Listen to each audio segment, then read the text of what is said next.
창세기 15장에서 하나님은 아브라함에게 자손과 땅을 약속하였습니다. 이때 하나님은 아브라함이 이 약속을 믿을 수 있도록 쪼갠 고기 언약을 맺어주었습니다. 쪼갠 고기 언약은 히타이트를 비롯한 고대 근동의 계약 방법으로 짐승의 사체를 쪼개놓고 그 사이로 걸어가 언약을 체결합니다. 쪼갠 고기 사이로 걷는 이유는 언약을 지키지 못할 경우 쪼갠 고기와 같이 죽임을 당하기 때문입니다. 따라서 하나님이 언약의 보증으로 쪼갠 고기 언약을 아브라함과 맺었다는 것은 하나님이 목숨 걸고 아브라함과의 약속을 지킬 것이라는 말입니다. 하나님은 아브라함에게 세상의 가치라 말하는 것을 언약의 보증으로 제시하지 않았습니다. 하나님은 자신의 생명을 언약의 보증으로 제시하였습니다. 자신이 가진 일부를 언약의 보증으로 제시하지 않고 자신이 가진 전부를 언약의 보증으로 제시한 겁니다. 오늘 본문은 바로 여기에서 시작됩니다. 아브라함은 쪼갠 고기로 언약을 맺은 하나님의 약속을 믿었습니다. 10년 동안 가나안 땅에 머물며 약속한 자손이 태어나길 기다렸습니다. 하지만 10년이 지나도 약속한 자손은 태어나지 않았습니다. 때문에 아브라함의 믿음은 조금씩 흔들리기 시작했습니다. 아브라함의 아내 사라도 마찬가지입니다. 10년을 기다린 끝에 사라의 믿음은 바닥을 드러냈습니다. 아무리 기다려도 하나님은 자신에게 자식을 허락하지 않을 것이라 생각했습니다. 그래서 사라는 아브라함을 찾아가 이렇게 말하였습니다. 여호와께서 내 출산을 허락하지 아니하셨으니 원하건대 내 여종에게 들어가라. 내가 혹 그런 말미암아 자녀를 얻을까 하노라. 사라의 첫마디는 여호와께서 내 출산을 허락하지 아니하셨다입니다. 사라는 아브라함이 믿고 있는 하나님이 약속을 지키지 않았다 말하였습니다. 그동안 믿고 따랐던 하나님을 더 이상 믿지 않기로 결정한 것입니다. 때문에 사라는 자손을 얻기 위해 다른 방법을 선택했습니다. 자신의 여종 하갈을 아브라함에게 주어 자손을 얻기로 한 것입니다. 사라의 여종 하갈은 애굽 사람입니다. 창세기 12장 16절을 보면 애굽의 바로는 자신의 아내를 누이로 속인 아브라함에게 양과 소와 노비와 암순아기와 낙타를 주었는데 하갈은 이때 얻은 노비 중 하나였습니다. 당시 하나님은 사라가 애굽의 바로와 섞이는 것을 막아주었는데 이제 사라는 아브라함이 애굽 여종과 섞이는 것을 원합니다. 하나님의 뜻과 다른 방법으로 아브라함의 자손을 얻으려 한 것입니다. 아브라함은 사라의 제안을 받아들였습니다. 사라의 제안은 고대 근동에서 흔히 발견되는 관행으로 자손이 없는 사람은 대리모나 첩을 통해 자손을 얻었습니다. 때문에 아브라함이 사라의 제안을 받아들인 것은 세상의 방법을 따르기로 한 결정입니다. 하나님의 뜻을 따라 가나안에 도착한 아브라함이 이제 세상의 방법을 따라 자손을 얻기로 한 것입니다. 모든 것은 사라의 계획대로 흘러갔습니다. 아브라함은 사라의 제안을 받아들였고 그녀의 여종 하갈은 아브라함의 자식을 임신하였습니다. 그런데 사라는 마냥 기뻐할 수 없었습니다. 그녀의 여종 하갈이 자신의 임신함을 알고 그의 여주인을 멸시했기 때문입니다. 때문에 사라는 이 문제를 해결하기 위해 아브라함을 찾아가 이렇게 말하였습니다. 사라가 아브라함에게 이르되 내가 받는 모욕은 당신이 받아야 옳도다.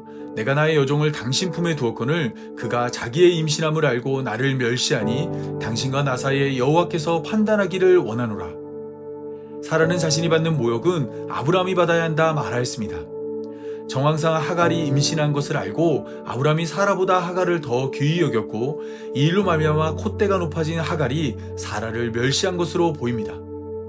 때문에 사라는 하갈의 멸시가 하갈을 귀히 여긴 아브라함의 잘못인지 하갈을 아브라함에게 준 자신의 잘못인지 하나님이 판단하길 원한다 말하였습니다.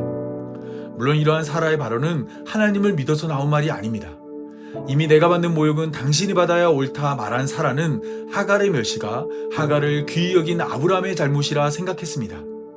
그럼에도 하갈이 하나님의 판단을 받아야 한다 말한 이유는 아브라함의 행동을 돌이키기 위해서입니다. 하나님을 믿지 못해 하갈과 동침한 아브라함에게 하나님의 판단을 받으라 말하므로 사라는 아브라함이 돌이키길 원했습니다. 하나님의 판단을 받으면 죄인으로 드러날 아브라함이 자신의 행동을 돌이켜 하갈을 멀리하길 원한 것입니다.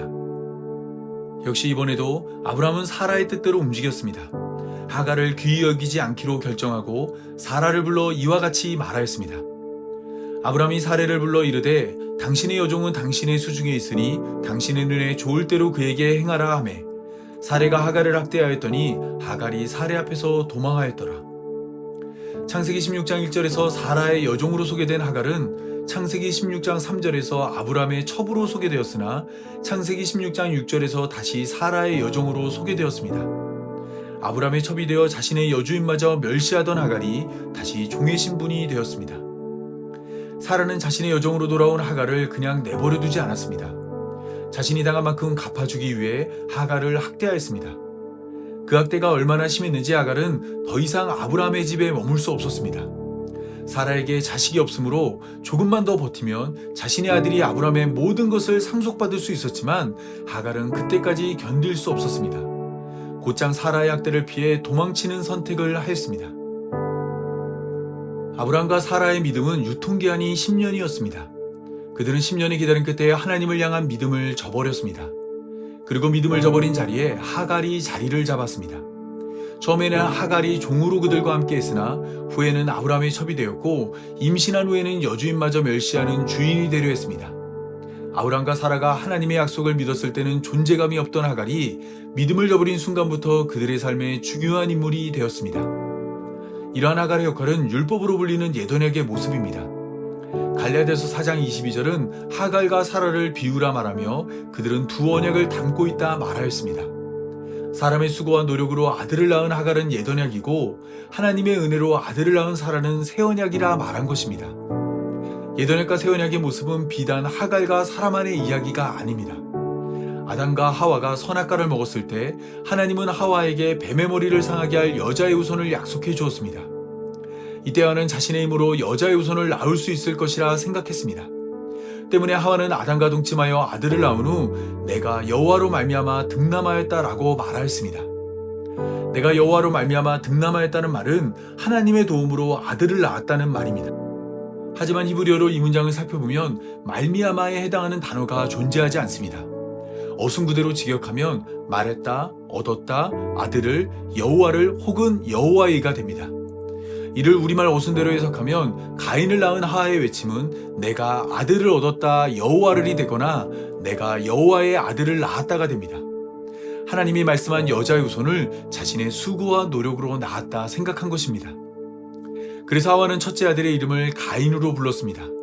가인은 얻다라는 뜻으로 드디어 뱀의 머리를 상하게 할 여자의 후손이 태어났다 생각했습니다. 하지만 가인의 삶은 에덴 동산에서 쫓겨난 아담과 다르지 않았습니다. 가인도 아담처럼 땅을 섬기는 자가 되었습니다. 종일토록 수고하나 영생하도록 있는 생명나무 열매를 얻을 수 없었습니다. 때문에 하와는 둘째 아들을 낳고 그의 이름을 아벨이라 불렀습니다. 아벨은 헛되다란 뜻으로 하와는 먼저 낳은 가인을 통해 사람이란 존재는 자신의 수고와 노력으로 여자의 후손을 낳을 수 없다는 것을 알게 되었고 그렇게 알게 된 내용을 바탕으로 둘째 아들의 이름을 헛되다의 뜻을 가진 아벨로 지었습니다. 먼저 낳은 가인을 통해 율법을 깨달았고 후에 낳은 아벨을 통해 새 언약을 배운 것입니다. 야곱의 아내 라헬도 같은 모습을 보여줍니다. 야곱은 삼촌의 두 딸 레아와 라헬을 아내로 맞이하였으나 두 딸 중 라헬만 사랑했습니다. 이때 하나님은 레아가 사랑받지 못함을 보고 그의 태를 열어 루벤과 시몬과 레위와 유다를 낳게 하였습니다. 하지만 라헬에게는 태를 열지 않아 라헬은 자녀를 얻지 못했습니다. 조급한 라헬은 문제를 야곱에게서 찾았습니다. 내게 자식을 낳게 하라. 그렇지 아니하면 내가 죽겠노라 라고 말하였습니다. 이때 야곱은 라헬에게 화를 내며 그대를 임신하지 못하게 하시는 이는 하나님이시니 내가 하나님을 대신하겠느냐 라고 답하였습니다. 라헬은 사람의 수고와 노력으로 자식을 얻으려 했지만 야곱은 오직 하나님의 허락이 있어야만 자식을 얻을 수 있다 말하였습니다. 야곱이 화를 내며 라헬을 가르쳤지만 라헬은 포기하지 않았습니다. 오늘 본문의 사라처럼 내 종 비라에게 들어가라. 그가 아들을 낳아 내 무릎에 두리니 그러면 나도 그로 말미암아 자식을 얻겠노라 라고 말하였습니다. 하나님의 방법이 아닌 고대 근동의 관행을 따라 야곱의 자손을 얻으려 한 것입니다. 라헬의 바람대로 야곱은 라헬의 여종 비라와 동침하여 단과 납달리를 낳았습니다. 드디어 라헬도 여종을 통해 그토록 원하던 아들을 얻은 것입니다. 그런데 이 모습을 본 레아도 자신의 여종 실바를 야곱에게 주었습니다. 레아의 여종 실바도 야곱과 동침하여 갓과 아셀을 낳았습니다. 결국 라헬은 자신이 임신해야만 언니를 이길 수 있다 생각했습니다. 그래서 레아가 가진 합한채를 요구했습니다. 합한채는 당시에 임신을 촉진시키는 식물로 알려졌습니다. 야곱은 태의 문을 여는 분은 하나님이라 말했지만 라헬은 합한채가 태의 문을 열어줄 것이라 기대했습니다. 하지만 태의 문이 열린 것은 합한채를 가진 라헬이 아니라 합한채를 양보한 레아였습니다. 하나님이 이번에도 레아의 태를 열어 이사갈과 스불론과 딸 디나를 낳게 하였습니다. 야곱이 무려 10명의 아들을 얻는 동안 라헬은 단 한 명의 자식도 낳지 못했습니다. 야곱에게 화를 내고 합한 채를 먹어봐도 굳게 닫힌 라헬의 태는 열리지 않았습니다. 사람의 수고와 노력으로는 자식을 얻을 수 없음이 분명해진 것입니다. 그런데 바로 그때 하나님이 라헬을 생각하였습니다. 여기서 생각하다라는 단어는 구원을 알리는 관용적인 표현으로 이 단어가 등장하면 이후에는 하나님의 구원이 시작됩니다. 불심판과 물심판은 이러한 사실을 잘 보여줍니다. 물심판으로 온 세상이 물에 잠겼을 때 하나님은 노아와 방주에 있는 모든 들짐승과 가축을 기억하사 홍수의 심판을 멈추고 묻히 드러나게 하였는데, 여기서 기억하사라는 단어가 생각하다와 같은 단어입니다. 불심판이 소돔을 심판할 때도 하나님은 아브라함을 생각하사 롯을 그 엎으시는 중에 내보내셨는데, 여기서 생각하사라는 단어는 물심판의 기억하사와 라헬을 생각하신지라와 같은 단어입니다. 이 단어가 나타나면 항상 구원이 시작됩니다. 따라서 하나님이 라헬을 생각하였다는 것은 라헬에게 자녀가 생긴다는 말입니다. 하나님은 라헬의 모든 수고와 노력이 수포로 돌아갔을 때 그녀의 소원을 들으시고 그녀의 태를 열어 요셉과 베냐민을 낳게 하였습니다. 라헬의 한계가 분명할 때에 자녀를 주어 라헬로부터 하나님이 내 부끄러움을 씻으셨다 고백하게 하였습니다. 자손을 얻는 일은 오직 하나님의 은혜라는 것을 깨닫게 한 것입니다. 새 언약을 담고 있는 사라의 출산도 하나님의 은혜입니다. 10년 만에 하나님의 약속을 저버린 아브람과 사라는 어느덧 100세와 90세가 되었습니다. 아브람은 늙었고 사라는 여성의 생리가 끊어졌습니다. 더 이상 자손을 기대할 수 없는 나이가 된 것입니다. 그런데 하나님은 바로 그때 아브람과 사라에게 자손을 허락하였습니다. 자손을 준다 말해도 믿지 않았고 자손에 대한 기대도 하지 않은 때에 홀로 약속한 바를 지켜 행하는 하나님이 아브람과 사라에게 이삭을 보내주었습니다. 사람의 수고와 노력이 미칠 수 없는 때를 기다려 오직 은혜로 자손을 허락하는 하나님을 깨닫게 하신 것입니다. 이처럼 자손을 낳는 일은 우리의 소관이 아닙니다. 태의 문을 열고 우리에게 자손을 허락하는 분은 하나님입니다. 하나님은 계속해서 이러한 사실을 택한 백성에게 알렸습니다. 모세와 같은 선지자를 기다리는 자들에게 그들이 기다리는 그리스도는 사람의 수고와 노력으로 얻을 수 없고 오직 하나님의 은혜로 그들에게 주어짐을 가르쳐 주었습니다. 하나님이 택한 아브라함도 이러한 사실을 알고 있었습니다. 무뼈를 통해 하나님이 자손을 허락한다는 것을 믿었습니다. 하지만 10년의 세월 앞에 아브라함의 믿음은 바닥을 드러냈습니다. 그리고 바로 그 순간 믿음의 빈자리를 율법을 담고 있는 하갈이 차지했습니다. 시소처럼 하나님을 향한 믿음이 작아지자 사람의 수고와 노력이 아브라함의 삶을 가득 채웠습니다. 이러한 모습은 이 땅에 처음 교회가 겪었던 모습과 같습니다. 이 땅의 처음 교회는 성경대로 우리에게 온 예수님을 믿음으로 교회로 부름받은 성도가 되었습니다. 교회가 된 성도들은 하늘로 올라간 예수님이 올라간 모습 그대로 다시 올 것을 믿었습니다. 예수님이 다시 오면 하나님 나라가 완성될 것이라 생각하며 가진 어려움을 이겨냈습니다. 하지만 오늘이라도 당장 임할 것 같던 예수님이 10년이 훌쩍 지나도 임하지 않자 많은 사람들이 예수님의 약속을 믿지 않았습니다. 어제와 오늘처럼 내일도 예수님은 오지 않을 것이라 생각했습니다.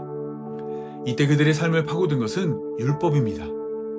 예수님이 우리에게 오지 않는다면 율법을 지켜 우리가 예수님 계신 곳에 가자 말하였습니다. 예수님을 믿어 교회가 되었지만 다시 육체를 의지해 구원에 이르려 한 것입니다. 오늘의 교회도 마찬가지입니다. 다시 오겠다는 예수님의 약속은 무려 2000년이 지났으나 여전히 성취되지 않았습니다. 그렇다 보니 오늘의 교회 역시 다시 오겠다는 예수님의 약속을 믿지 않습니다. 말로는 마라나타를 외치지만 실상은 예수님의 다시 오심을 원치 않습니다. 가능하면 더디 오고 아예 안 오는 것도 문제가 없다 생각합니다. 왜냐하면 믿음의 빈자리를 율법이 가득 채웠기 때문입니다. 굳이 예수님이 오지 않더라도 자신의 종교적인 삶이 하나님을 만족시킬 수 있다 생각합니다. 주일 성수와 헌금 생활 그리고 기도와 찬양이면 예수님이 오지 않더라도 구원에 이를 것이라 믿고 있습니다. 하지만 이러한 믿음은 잘못된 믿음입니다. 베드로후서 3장 9절에서 10절은 이러한 자에게 이와 같이 말하고 있습니다. 주의 약속은 어떤 이들이 더디다고 생각하는 것 같이 더딘 것이 아니라 오직 주께서는 너희를 대하여 오래 참으사 아무도 멸망하지 아니하고 다 회개하기에 이르기를 원하시느니라. 그러나 주의 날이 도둑같이 오리니 그날에는 하늘이 큰 소리로 떠나가고 물질이 뜨거운 불에 풀어지고 땅과 그 중에 있는 모든 일이 드러나리로다. 오래 참고 계신 예수님은 분명 우리에게 오실 것입니다. 아브라함에게 자손을 허락한 하나님이 예수님을 허락한 것처럼 다시 한번 우리의 구원을 위해 예수님을 보내주실 것입니다. 긴 세월이 흘렀으나 하나님은 우리와의 약속을 잊지 않았습니다. 우리의 약속을 기억하사 반드시 우리를 찾아오실 것입니다. 믿음으로 다시 오실 예수님을 기다리며 기대하며 기도하는 성도의 삶이 되기 바라며 오늘 말씀 맺겠습니다. 다 함께 기도하겠습니다. 약속한 바를 반드시 지켜 행하는 하나님, 급변하는 세상 속에 눈과 마음을 뺏겨 하나님을 바라보지 못하는 우리의 어리석음을 용서하여 주옵소서. 하늘에 보물을 쌓으라 말했지만 종과 동록이 하는 이 땅에 보물을 쌓고 예수님 계신 하나님 나라를 이 땅보다 더 사랑하는 우리를 책망하여 주옵소서. 죄에 대하여 의에 대하여 심판에 대하여 깨닫게 하여 주옵소서. 올라간 모습 그대로 다시 오실 예수님을 기다리며 하나님 나라에 이르기를 준비하는 교회로 부름받은 성도 되게 하여 주옵소서. 이 땅에 미련두지 않고 욕심내지 않으며 오직 하나님 나라를 갈망하는 하나님 백성 되게 하여 주옵소서. 이 모든 말씀 다시 오실 우리 구주 예수님의 이름으로 기도합니다. 아멘.